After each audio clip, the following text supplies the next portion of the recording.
हाँ जी नरेश जी, कर दीजिए मुझे लाइव। हाँ कर दिया मैंने मैडम, लाइव कर दिया।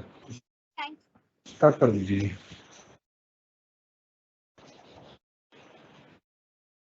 Okay good ji evening okay. Everyone.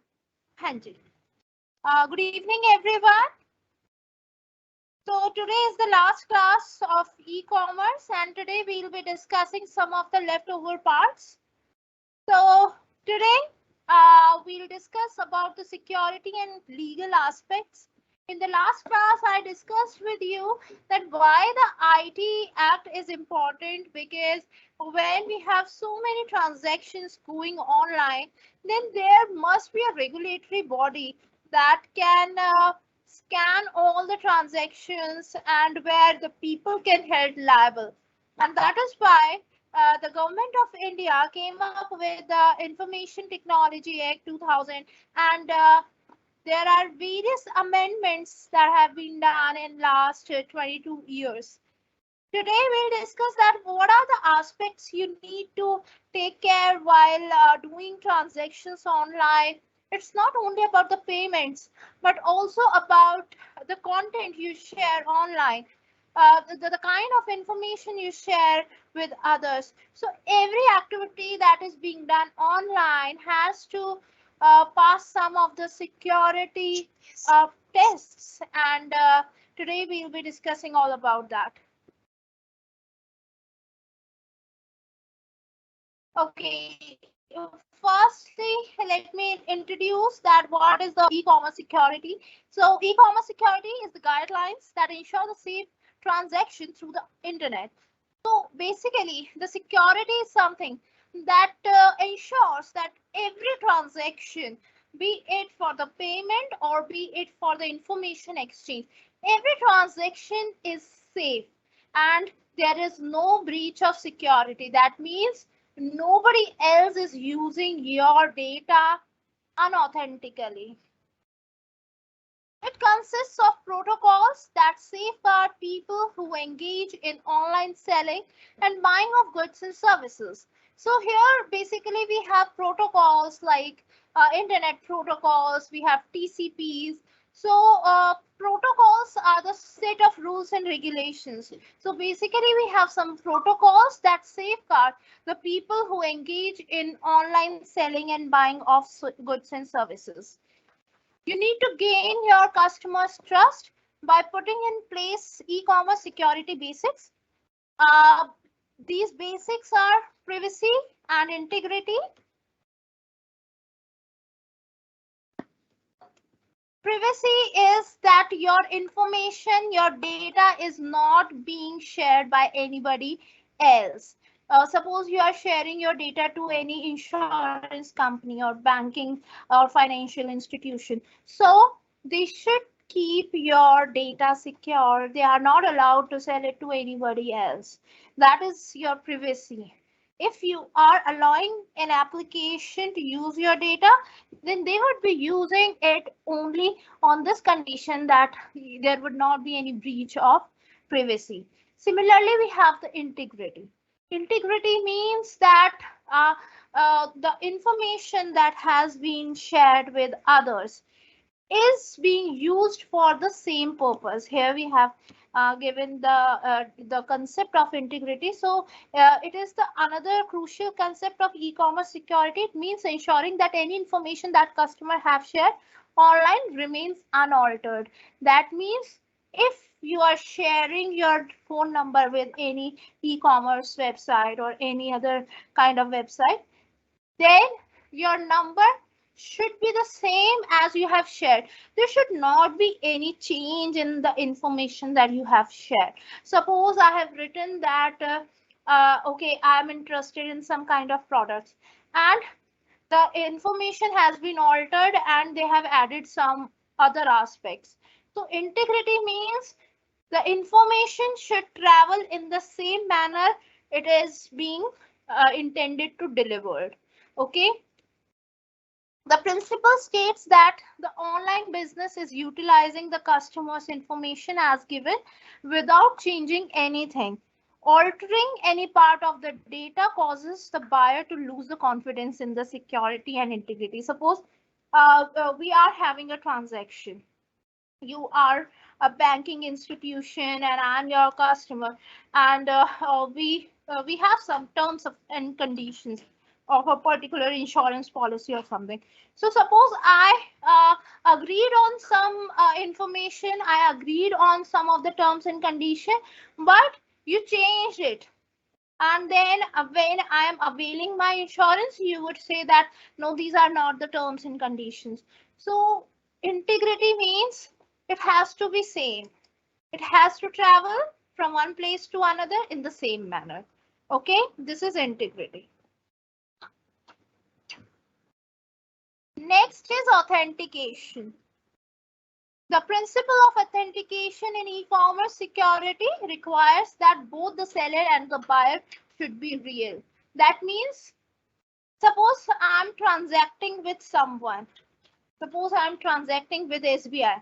So the SBI website should be authenticated. It should not be somebody else. So the buyer and the seller should be the real person or real institution or the company. जो identity बताई गई है वही identity होनी चाहिए. They should be who they say they are. Suppose I am doing any transaction as Rutika Saini, but I am not Rutika Saini. So it is breach of authentication because I am posing myself as somebody else. The business should prove that it is real.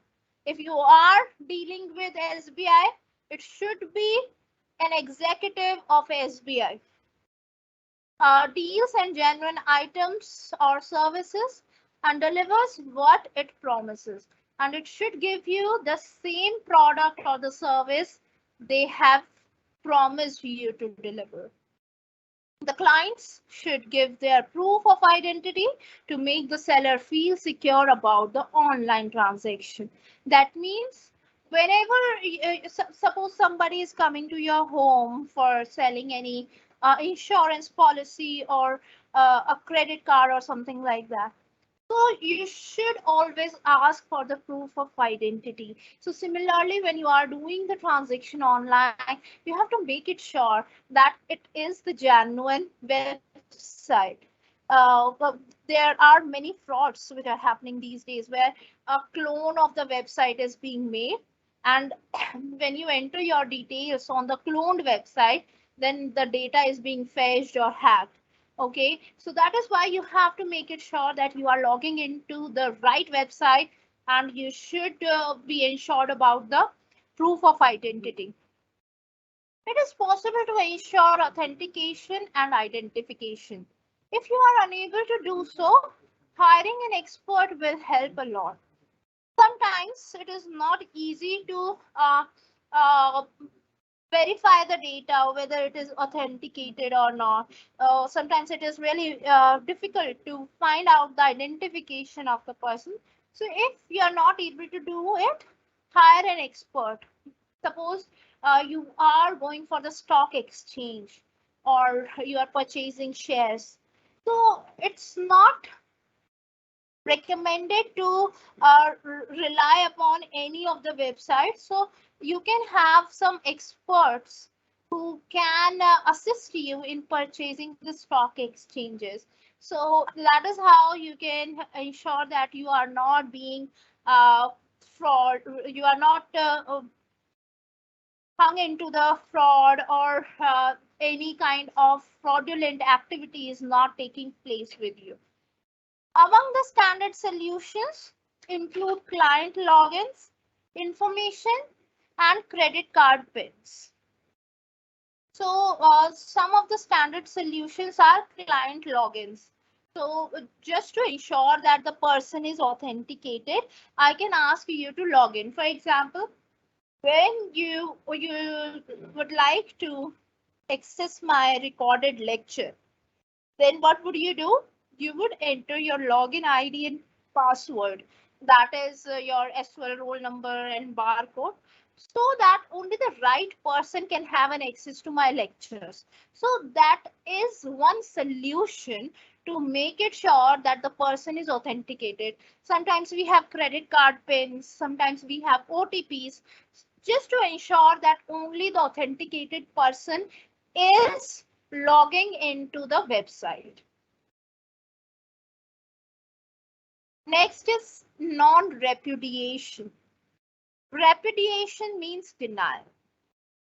Suppose I'm trying to make a payment और सामने से deny हो जाती है वो, मैं बार बार payment करने की कोशिश कर रही हूँ, डिनाई हो रही है, तो ऐसा नहीं होना चाहिए सिक्योरिटी और प्रिवेसी में, क्योंकि मैं बार बार अपनी इंफॉर्मेशन भी तो शेयर कर रही हूँ। सपोज आप एटीएम जाते हैं, एटीएम में आपने सारी इंफॉर्मेशन डाल दी, बाद में पैसे नहीं आए, तो आपकी इंफॉर्मेशन तो कहीं ना कहीं चली गई। तो इसीलिए सिक्योरिटी जब ज्यादा अच्छी कहलाती है जब नॉन रेपुटेशन होता है, यानी डिनायल नहीं होना चाहिए। Therefore, non-repudiation is a legal principle that instructs players not to deny their actions in the transaction. The business and the buyer should follow though on the transaction part that they initiated. E-commerce can feel less safe since it occurs in the cyberspace with no live video. Non-repudiation gives e-commerce security another layer. It confirms that the communication that occurred between the two layers indeed reached the recipients. Therefore, a party in the particular transaction cannot deny a signature, email, or purchase. Suppose I purchased something, but I didn't make the payment. Then after receiving the delivery, I denied that I would not do the payment. तो इस तरीके का कुछ transaction होना चाहिए जहां पे मैं उस परचेज को डिनाई, यानी उसका ट्रैक होना चाहिए कि मैंने परचेज किया था, मैं उसको डिनाई नहीं कर सकती। कोई इस तरीके की ईमेल होनी चाहिए, सिग्नेचर होने चाहिए, so that you can ensure the non repudiation, यानी कोई दूसरी पार्टी उसको मना नहीं कर सकती कि मैंने ये नहीं किया।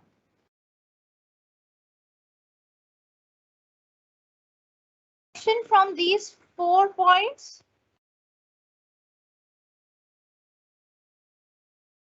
if you have any question, you can ask. Otherwise, we'll move to the next part.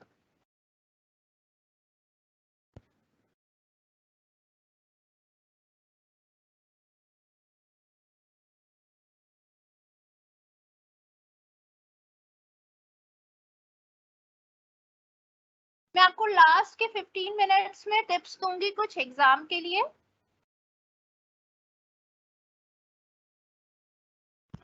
और इसमें लॉन्ग आंसर्स की जरूरत नहीं होती, टू द पॉइंट लिखिए लेकिन सही लिखिए। It's not a language paper जिसमें आपको बड़ा बड़ा लिखना है। अच्छा, अभी किसी का क्वेश्चन है तो यू कैन आस्क। पीपीटी मैं आपको भेज दूंगी अभी लास्ट में।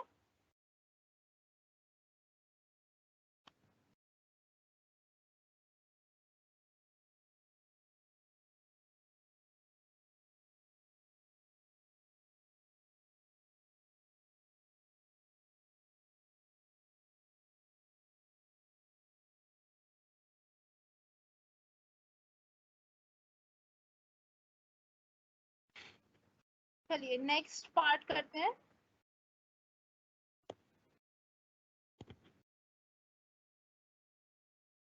अब हम पढ़ेंगे what are the threats to commerce security. कौन कौन से थ्रेट्स हैं जो किसी भी ई कॉमर्स वेबसाइट को हो सकते हैं, या ई कॉमर्स वेबसाइट पे अगर हम ट्रांजैक्शन कर रहे हैं तो हो सकते हैं। तो first is client threat. Now, who is client? I have already discussed that the person who is trying to transact. Suppose I am transacting with any e-commerce website, then I am the client. Your computer would be known as the client. Your mobile phone, your PC would be known as the client if you are trying to access any information or if you are trying to transact with any e-commerce website. So first of all, we have the client threat. That means the client computer has the threat of getting its data fetched. Sometimes when we share some of our sensitive information with e-commerce website, there is a threat that any hacker can have an access to our data and then it can be used for other purposes. So the first threat is to the client. the client computer threat. The next threat is communication channel threat. Communication channel threat means there is a channel between the server and the client. Suppose I am transacting with Amazon. So Amazon's server and my client computer is connected to each other through a channel. And there is a probability that the data can be hacked in between. That means there is a threat to the communication channel. The channel can be hacked so that your data does not reach to Amazon but to the hacker. Then we have the third threat, that is server threat.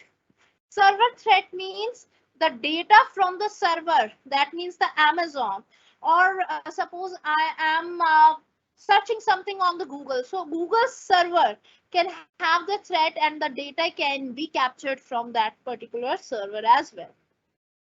And lastly, we have the programming threat. Programming threat means there can be a virus in the program.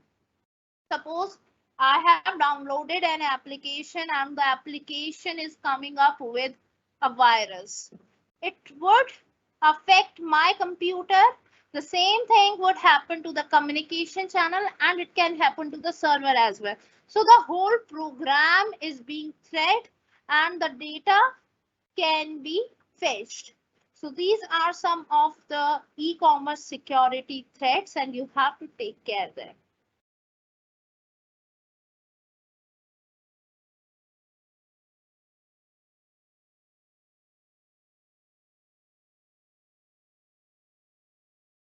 Now we'll be discussing these threats once again because we have some variations there.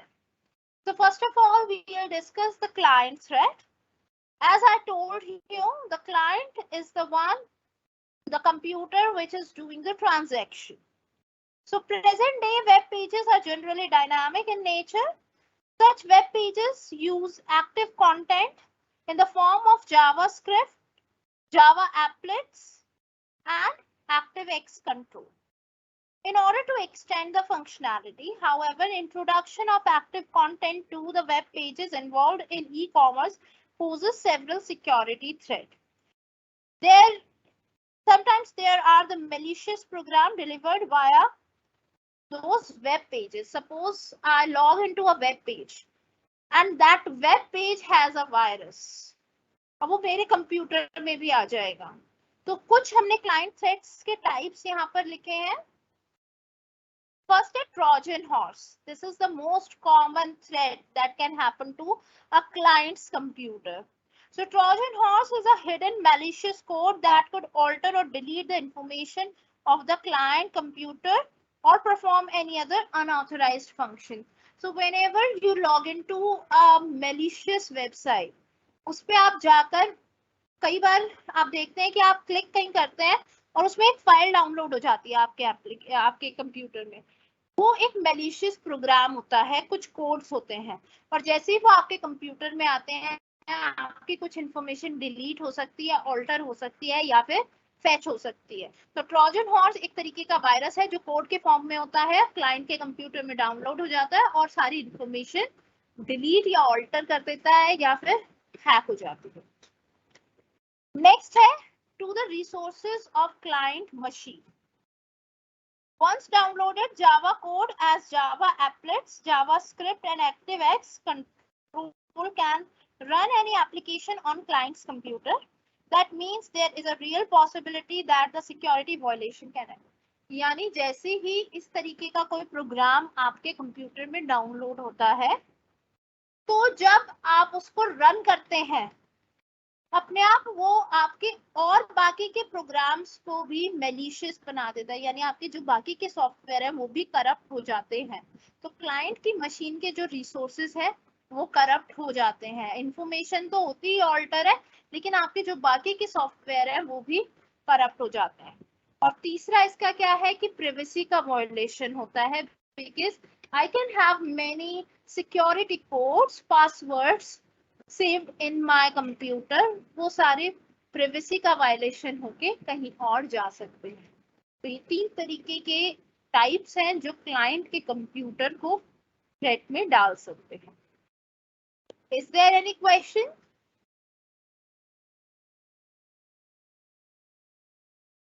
क्या इसमें से कोई question है?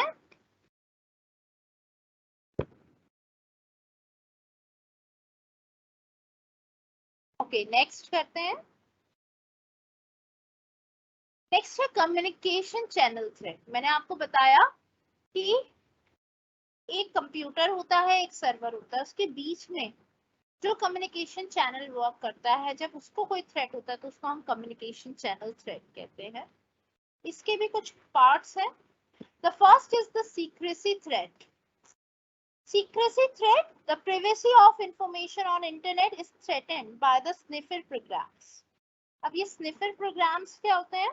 A sniffer program provides the means to tap into the internet and record the information that passes through a particular computer while traveling from source to the destination. यानी आपने अपने computer से information भेज दी, अब वो जब तक दूसरे के कंप्यूटर, सपोज आपने कोई पासवर्ड भेजा है किसी को, आपने किसी वेबसाइट पे पासवर्ड डाला, अब वो इतने दूसरे कंप्यूटर तक जाएगा या सर्वर तक जाएगा, उस बीच ही कोई उसको चुरा लेता है, तो उसको हम, जो प्रोग्राम ये काम करता है कि रास्ते में ही उस पासवर्ड को चुरा लिया जाए, उसको हम स्निफर प्रोग्राम कहते हैं और उससे सीक्रेसी थ्रेट होता है, यानी आपकी इंफॉर्मेशन सीक्रेट नहीं रह जाती। नेक्स्ट है wire tapping and integrity threat. Under this method, attackers attempt to read the stored files, message packets passing by on a network, other possesses memory, etc. without modifying any data. यानी इसमें आपके data को कोई change नहीं करेगा, आपने password भेजा, दूसरे तक चला गया, लेकिन बीच में कोई और भी रीड कर लेता है, तो उसको वायर टैपिंग कहते हैं। नेक्स्ट है cyber vandalism. Cyber vandalism is an electronic defacing of existing website pages. Cyber vandalism occurs whenever individuals replace a website regular content with their own. आपने देखा होगा कई बार किसी वेबसाइट पे आप जाने की कोशिश करते हैं और उसी की डुप्लीकेट वेबसाइट आ जाती है, तो जो डुप्लीकेट वेबसाइट बनाई जाती है उसको हम साइबर वैंडलिज्म कहते हैं। नेक्स्ट है spoofing. Spoofing is a scam used to steal password by using a program which duplicates an organization's login screen. यानी अभी जो साइबर वैंडलिज्म होता है उसमें तो पूरी वेबसाइट को कॉपी कर लिया जाता है। स्पूफिंग का मतलब है कि आपके लॉगिन पेज को वैसा ही दिखा के अपना खुद का लॉगिन पेज बना लेना, okay. Necessary threat. The purpose of necessity threat, also known as the delays or denial threat, is to disrupt the normal computer processing or deny the processing entry. यानी कभी कभी आपकी इंफॉर्मेशन फेच करने के लिए बहुत ज्यादा एक्स्ट्रा टाइम लगाया जाता है, प्रोसेसिंग होता रहता है, या फिर डिनायल हो जाता है कि अभी आपने सारी इंफॉर्मेशन भर दी लेकिन उसके बाद डिनाय हो गया, तो उसको नेसेसरी थ्रेट कहते हैं हम, जो कि आपके कम्युनिकेशन चैनल को थ्रेट में डाल सकता है, क्योंकि इन बिटवीन आपकी इंफॉर्मेशन शायद कहीं और शेयर की जा रही है। नेक्स्ट है सर्वर थ्रेट। सर्वर मैंने आपको बताया था एक कंप्यूटर होता है जिसमें सारी इंफॉर्मेशन स्टोर होती है, और क्लाइंट जब भी कोई रिक्वेस्ट करता है तो सर्वर उसको आंसर्स देता है। तो सबसे पहले है web server threat.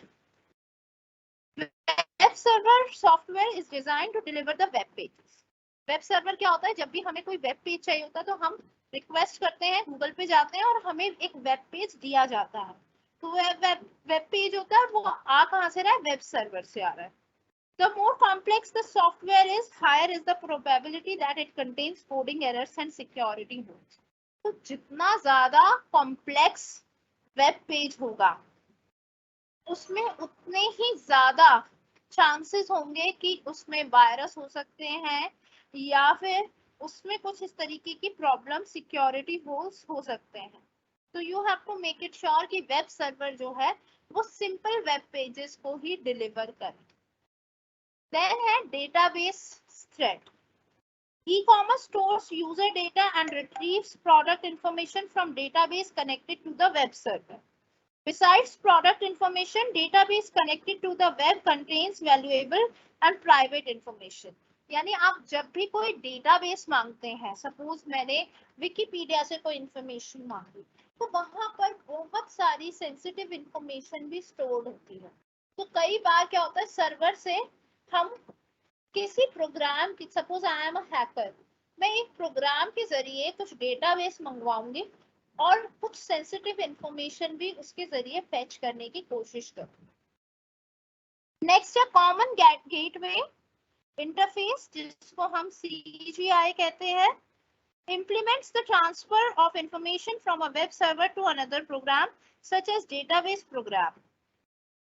Gateway interface thread का मतलब है कि जब इंफॉर्मेशन एक गेटवे से कम्युनिकेट होती है, जैसे कि आपने कोई भी इंफॉर्मेशन मांगी है विकिपीडिया से, अब विकिपीडिया तक मेरी रिक्वेस्ट डायरेक्ट ना जाकर किसी गेटवे के थ्रू जाती है, या आप पेमेंट में देखते हैं गेटवेज होते हैं जैसे बिल डेस्क है. जब कोई पेमेंट गेटवे या गेटवे को कोई प्रॉब्लम होती है तो वो ट्रांजैक्शन को कंप्लीट नहीं कर पाता है. मेरी रिक्वेस्ट गेटवे तक चली जाती है लेकिन गेटवे से आगे वेब सर्वर तक नहीं जा पाती, तो वो कहलाता है common gateway interface thread. Next है वेबसाइट डिफेसमेंट. वेबसाइट डिफेसमेंट का मतलब है कि किसी भी सर्वर पे आप अटैक करते हैं और उनकी जो वेबसाइट होती है उसको अलग तरीके से दिखा देते हैं जिसमें कुछ मैलिशियस फंक्शंस होते हैं.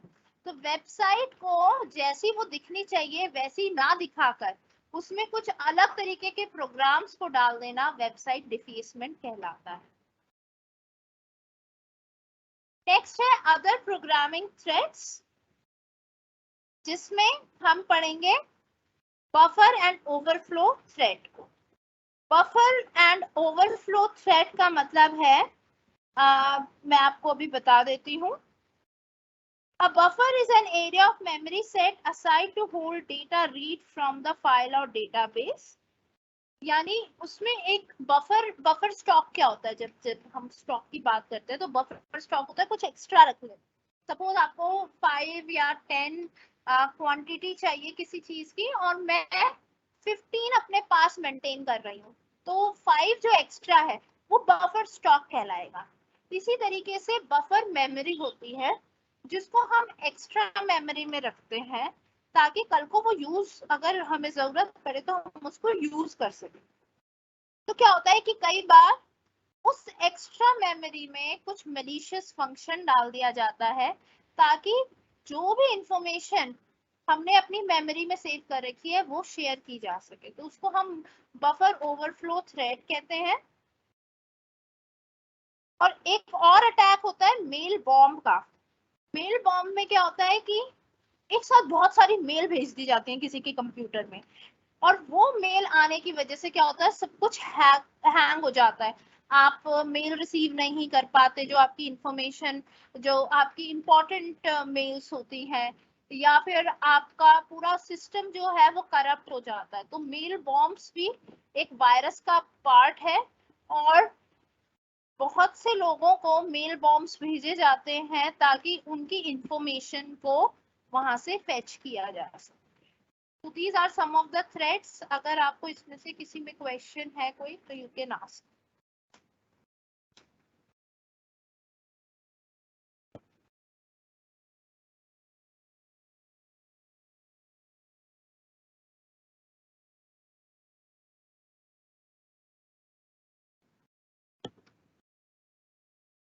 If you have any question, you can ask.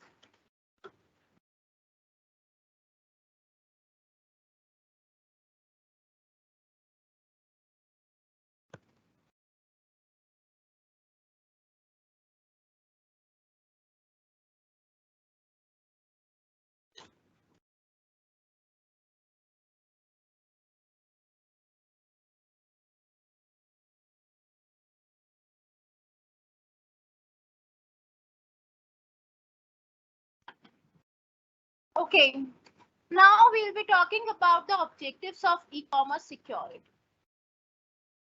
What is the objective of making the e-commerce as a secure channel?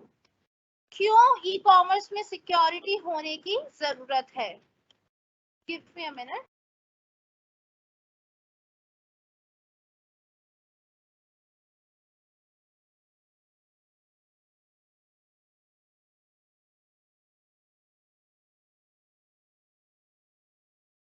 Yeah, sorry.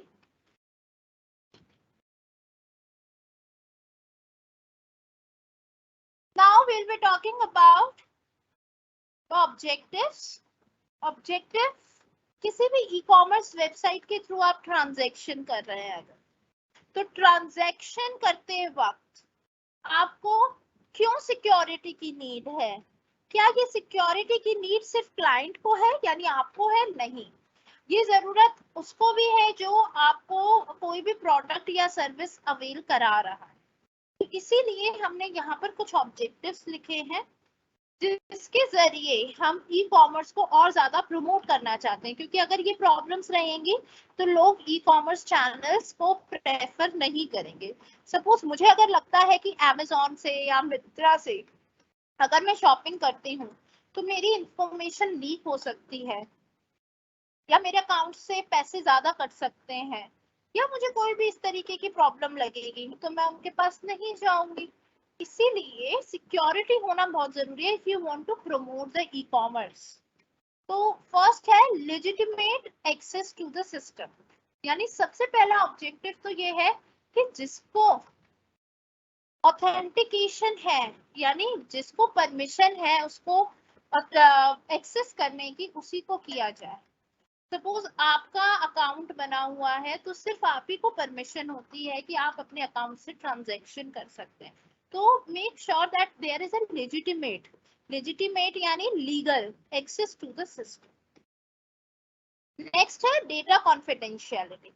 अगर मेरा डेटा अमेजोन लेकर किसी और को सेल कर देता है तो वो डेटा ब्रीच होगा, इसीलिए डेटा कॉन्फिडेंशियलिटी बहुत जरूरी है, यानी उसको सिक्योर रखना बहुत जरूरी है। नेक्स्ट है ऑडिटेबिलिटी ऑफ द यूजर एक्सेस, यानी जो यूजर कोई चीज यूज कर रहा है उसका एक्सेस को ऑडिट करना जरूरी है। That you have to make it sure कि जिसने ट्रांजैक्शन किया है उसी को वो चीज डिलीवर हुई है या नहीं, या उसी के द्वारा पेमेंट हुई है या नहीं।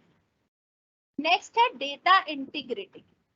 डेटा इंटीग्रिटी का मतलब है सपोज मैंने कुछ प्रोडक्ट का ऑर्डर किया है, 5 प्रोडक्ट ऑर्डर किए हैं लेकिन आपने मुझे 10 डिलीवर कर दिए, या 5 ऑर्डर करके मैंने पेमेंट कर दी और मुझे सिर्फ एक ही प्रोडक्ट डिलीवर हुआ। इसका मतलब मेरा डेटा जो है वो बीच में किसी ने ऑल्टर कर दिया है। तो सबसे पहले I have to make it sure कि डेटा जो मैंने लिख के भेजा है वही पहुंचे और जो उन्होंने लिख के भेजा है वही मुझ तक पहुंचे। नेक्स्ट है high level of availability. High level of availability का मतलब है कि ई कॉमर्स में जब हम इसके बेनिफिट्स की बात करते हैं तो हम कहते हैं कि ये 24/7 हमारे लिए अवेलेबल है। मैं रात को 12 बजे भी शॉपिंग कर सकती हूँ, मैं सुबह के 4 बजे भी शॉपिंग कर सकती हूँ, यानी अवेलेबल बहुत ज्यादा है। तो ई कॉमर्स जब ही सक्सेसफुल हो सकता है जब उसकी अवेलेबिलिटी ज्यादा हो। नेक्स्ट है virus protection.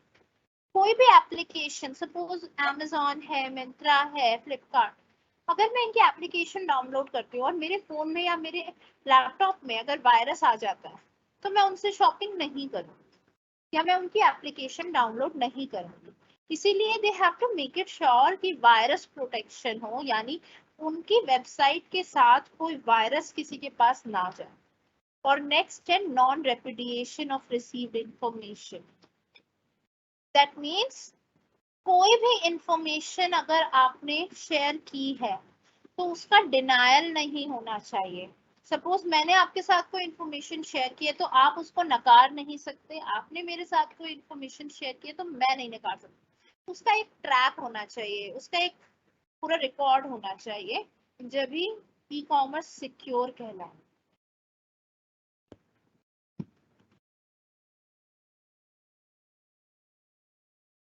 Now we'll be discussing upon some of the security controls कि कैसे हम सिक्योरिटी को कंट्रोल कर सकते हैं.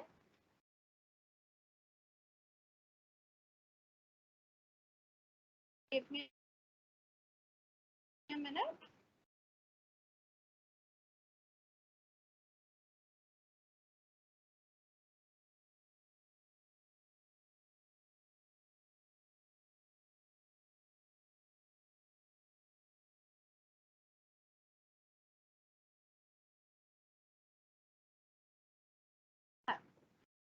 सिक्योरिटी कंट्रोल मीन्स कि आपको ये you have to make it sure कि आपका क्लाइंट का कंप्यूटर सिक्योर रहे.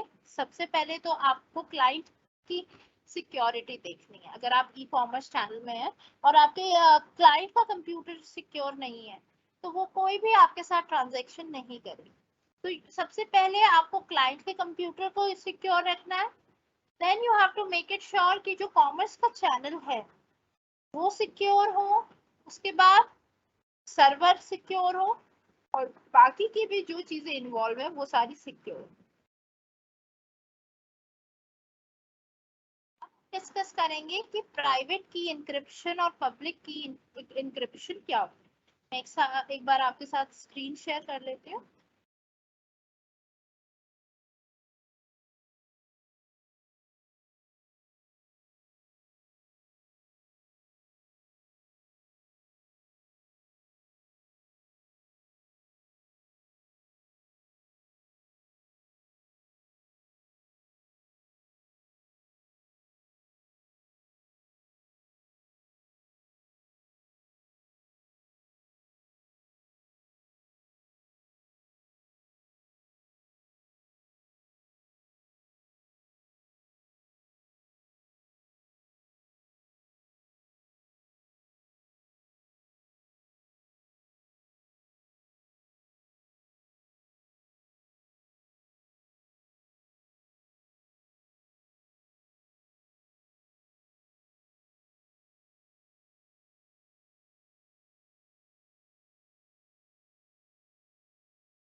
Okay, let me again share my screen.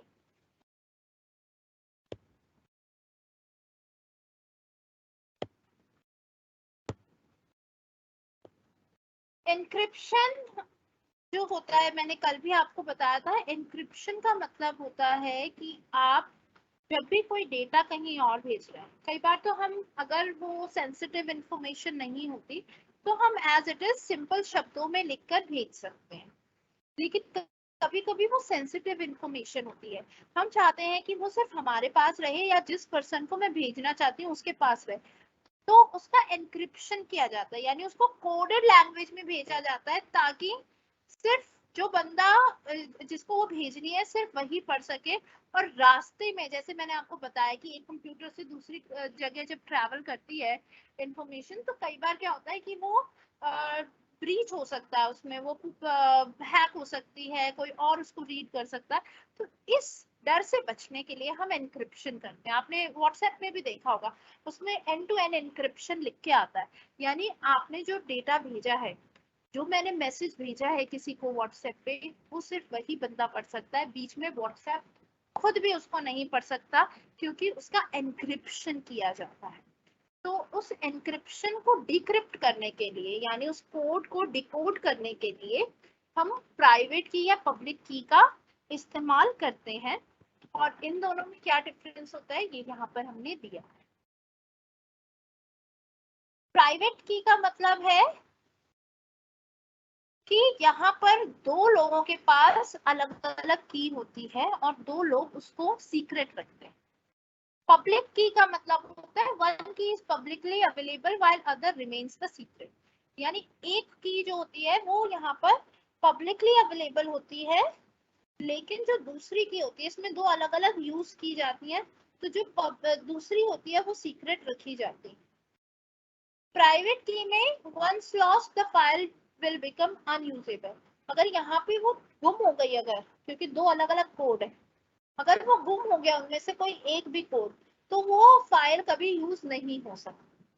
लेकिन पब्लिक की में there is no possibility of loss since one of the requirement is the public key, यानी public की तो सबके लिए अवेलेबल होती है, तो उसका गुम होने का मतलब ही पैदा नहीं होता। Private key, it is commonly used to protect the disk drive and the data storage device. जो private key है वो ज्यादातर हम disk drive को या data storage devices को decrypt करने के लिए यूज करते हैं। Public key ज्यादातर वेब सेशन और ईमेल्स के लिए यूज होती है। Private key, it is a form of symmetrical encryption. Symmetrical यानी एक में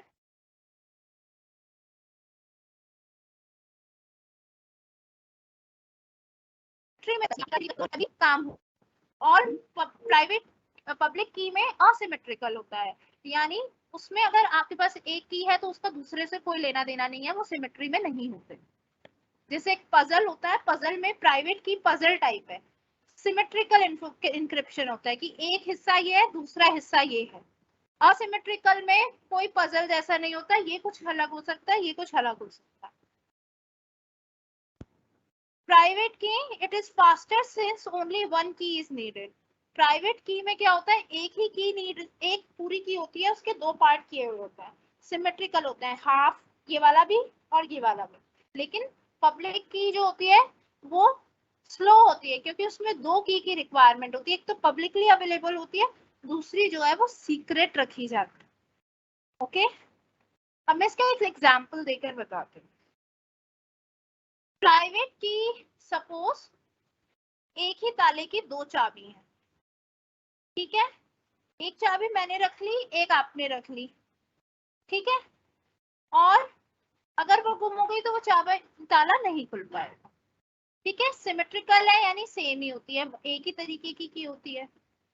पब्लिक की में क्या होता है कि खोलने की अलग है और बंद करने की अलग चाबी है, यानी खोलने वाली से सिर्फ खुलेगा बंद नहीं होगा, बंद करने वाली से सिर्फ बंद होएगा खुलेगा नहीं, तो अलग अलग होती है, इसीलिए इसमें टाइम लगता है। ये दोनों में डिफरेंस है। If I explain in the common words, तो आपको ये चाबी से समझ आ जाएगा। प्राइवेट में दोनों सेम चाबी है, दोनों बंदों ने रख ली, सीक्रेट रखी। पब्लिक की में एक अलग है और दूसरी बिल्कुल अलग।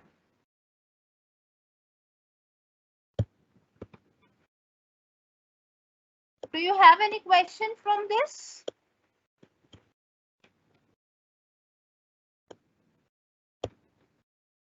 अगर आपका कोई क्वेश्चन है इसमें से तो बताइए।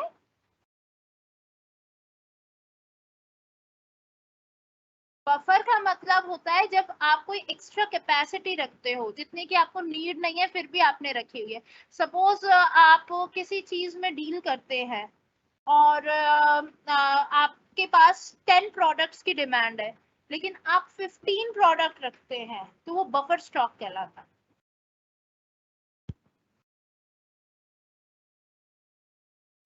Any question?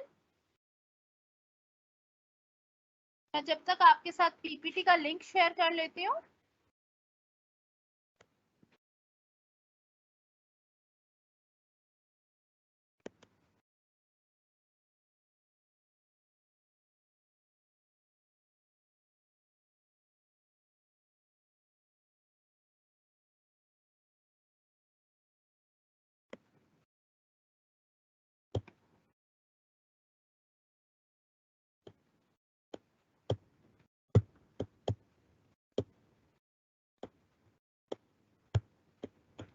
मैंने एक लिंक आपके साथ किया है, एक बार देख लीजिए।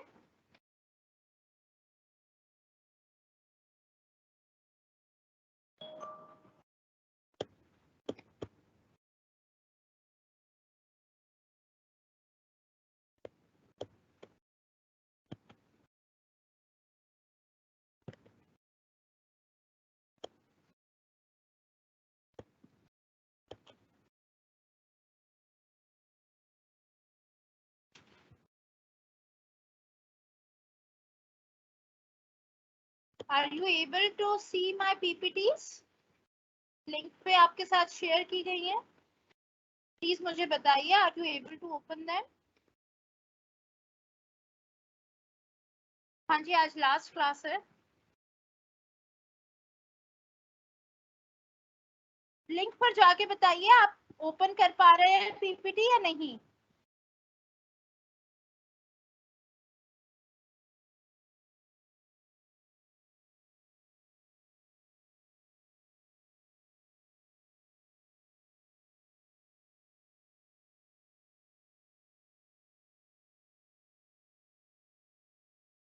प्लीज आप मुझे ये बताइए कि आप पीपीटी ओपन कर पा रहे हैं या नहीं। मैंने लिंक आपके साथ शेयर किया है।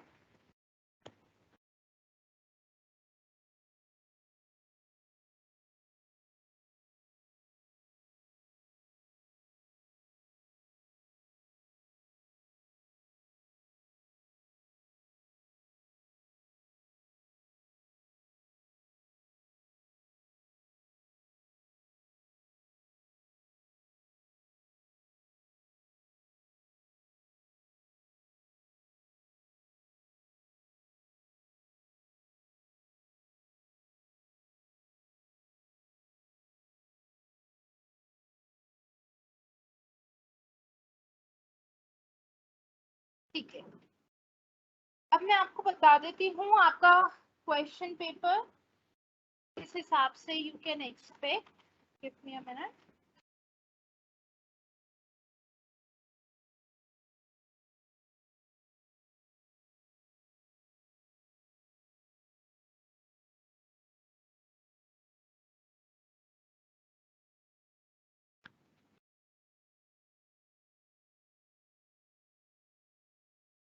अगर आपने बुक ली है सुशीला मदान मैम की, doctor Sushila Madan book is recommended from me, तो वहां पर 2019 का एक क्वेश्चन पेपर दिया गया है। 75 मार्क्स का आपका पेपर होगा। सॉरी, आपका तो 100 मार्क्स का होगा, ये रेगुलर का दिया गया है। क्वेश्चन सारे आपके सिलेबस में से हैं।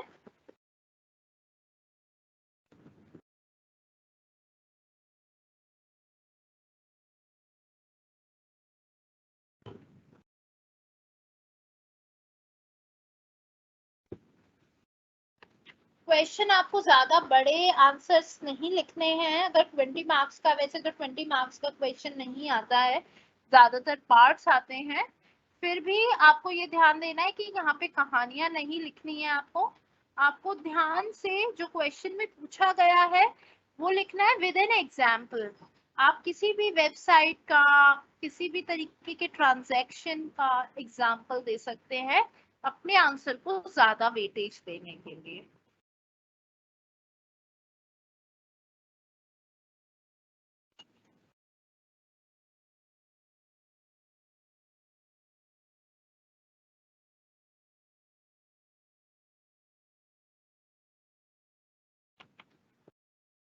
Any other question? एग्जाम पास करने के लिए आपको 40% मार्क्स लाने हैं।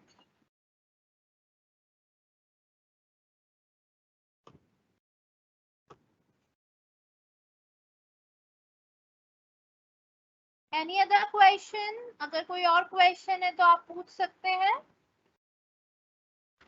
लास्ट क्लास है आज ये आपकी।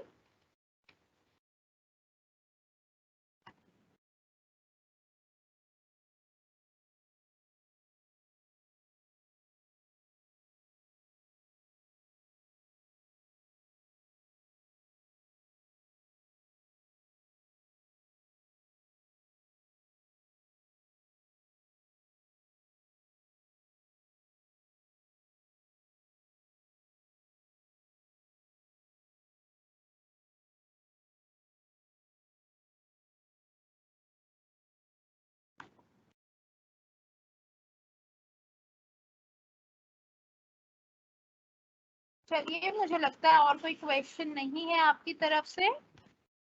आईटी एक्ट मैंने पोस्ट कर दिया है, कल मैंने आपको रेलेवेंट प्रोविजंस भी बता दिए थे उसके।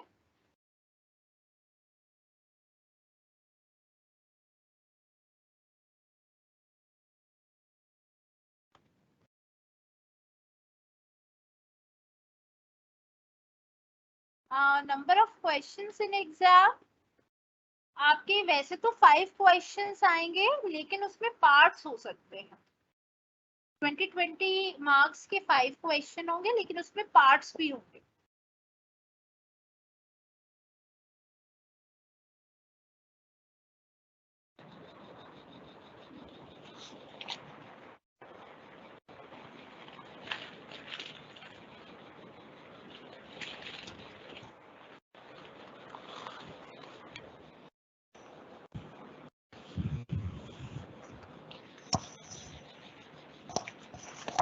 इम्पोर्टेंट क्वेश्चंस, आपको सिर्फ सिलेबस देखना है, आपका सिलेबस दिया गया है और सिर्फ सिलेबस में जो टॉपिक है आपको वही करने हैं। तो एज सच इम्पोर्टेंट क्वेश्चन तो I would not be able to discuss, but yes, make it sure that you only do the parts, the topics that have been given there in your syllabus.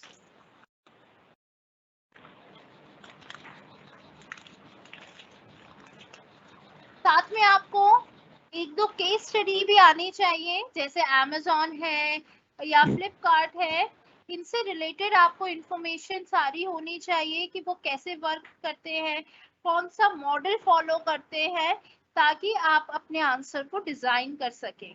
आपको practical knowledge होनी भी जरूरी है कि कैसे कौन सा चैनल काम करता है, और आपको उसका एग्जाम्पल देना भी जरूरी है।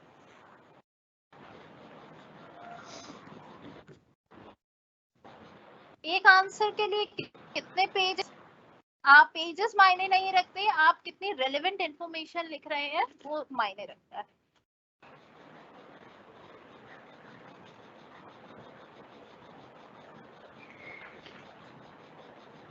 मैं आपको अपनी ईमेल आईडी दे रही हूँ, किसी को कोई स्पेसिफिक क्वेश्चन है तो आप उस पे मुझसे पूछ सकते हैं।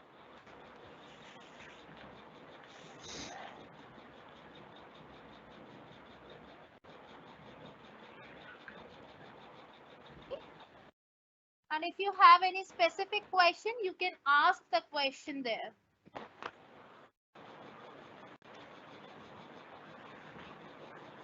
आपको मॉडल सारे अच्छे से करने हैं। मॉडल से एक क्वेश्चन जरूर आ जाता है कि ई बिजनेस या ई कॉमर्स के कौन से बिजनेस मॉडल्स हैं। एक क्वेश्चन आपको वेब डिजाइनिंग से आ सकता है, तो थोड़ा बहुत जो मैंने आपको वेब डिजाइनिंग बताई है, आपको वो सारे सिंटेक्स अच्छे से करके जाने हैं।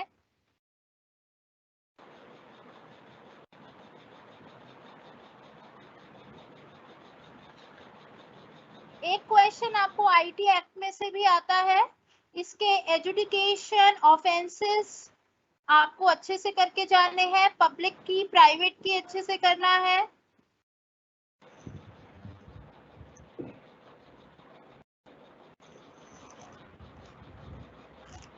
ई पेमेंट सिस्टम में आपको देखना है रिस्क मैनेजमेंट,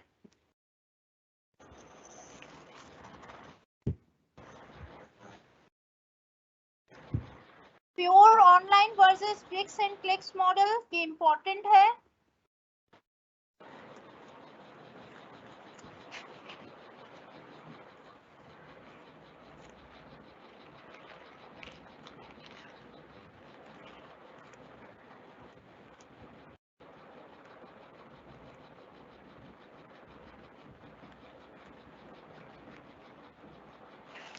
बस ये ही कुछ ज्यादा इंपॉर्टेंट टॉपिक्स हैं, हालांकि आपको जो भी सिलेबस में दिया है वो सब तो करना ही है, बस मैंने आपको जो मोस्ट इंपॉर्टेंट टॉपिक्स हैं वो बताए।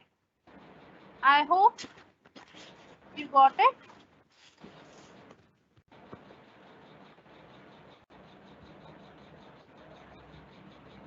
So that's all for today. If you have any query, any question, you can send me on my email ID.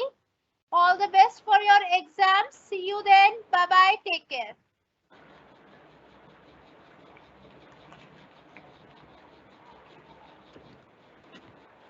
Naresh And- जी, जी मैम, हाँ जी, आप बंद कर सकते हैं। ओके जी, ओके।